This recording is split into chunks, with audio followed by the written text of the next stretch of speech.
Hi, my name is Jessica, and this is my SLP212 Week 4 therapy project for receptive language. I have chosen to do my project on sequencing, or teaching children to place things in the correct order and to understand how things are done sequentially. The ideal age for this would be age 5 to 8 years old for a kid for this type of project. Initially, I would start off by describing first, next, finally, or last. And this will also address memory issues.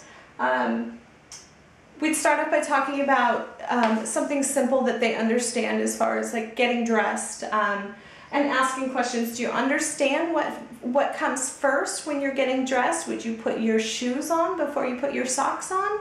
No, socks would come first, and next would be your shoes. Would you put your pants on before you put your underwear on? No, you would not. You would want your underwear to be first and then your pants. So to get dressed, you'd put your underwear on first, next you'd put on your pants, and then finally you would put on your socks. I decided to do some sequence cards that they could work with and handle and lay out in front of them and decide and play with and move around so they can figure out what order. My first set is a set of making cookies. The little girl is making some cookies. First, you would have to mix up the dough to make cookies. I would start off by asking the kids if they've ever helped their mom in the kitchen and gotten to make cookies at Christmas time or at a holiday. And the first step would be to make the dough. The second step would be to roll it out.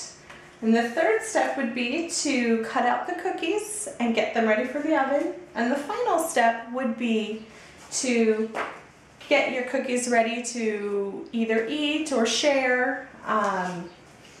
Each set of cards, the first set I have only has 4 steps in it, but I do have a 5 and a 6 step set just to see how much the kids can retain and where they're capping out on being able to extend their sequences. Each set could easily be made a little bit easier by taking out a step. We could eliminate making the dough and just start with rolling it out, cutting them, and baking them.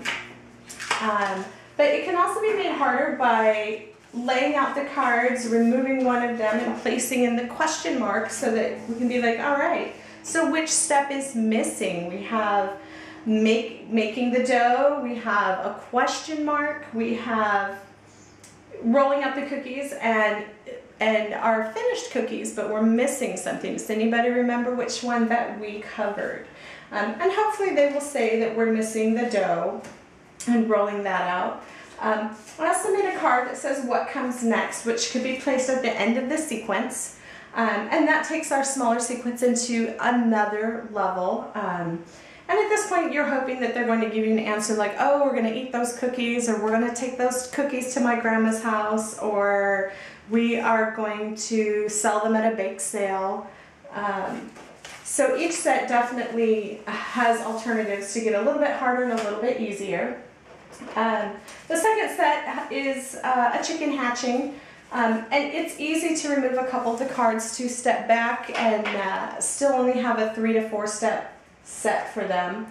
And then for my activity to reinforce it, I have made little pizzas, because our last set of cards is how you make a pizza. You're making your dough, you're rolling it out, you're choosing your toppings, you are baking your cookies, and then cutting it up to eat. So in order to do that, we would have our dough, which they would be able to roll out with their pencils and place on their sauce, their cheese, and their toppings.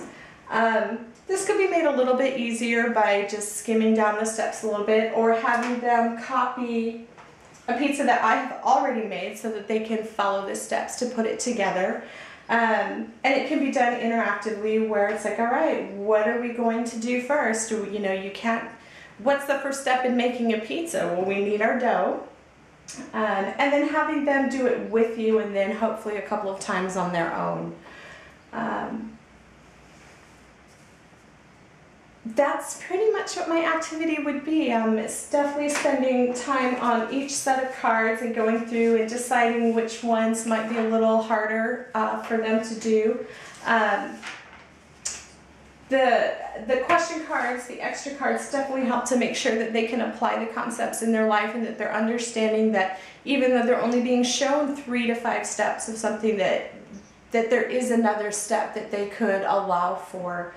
Because after you get to your final chicken, what comes next? Well, it's likely that they will just lay another egg and the whole thing starts all over again. So there's a lot of conversations that can be had with the kids with this particular activity in regards to whether or not they're understanding the concepts. And 2 of the concepts are pretty similar in how to make something, so it's not giving them 3 completely different concepts that they're having to try to struggle to identify. But yeah, that's my lesson plan. Thank you.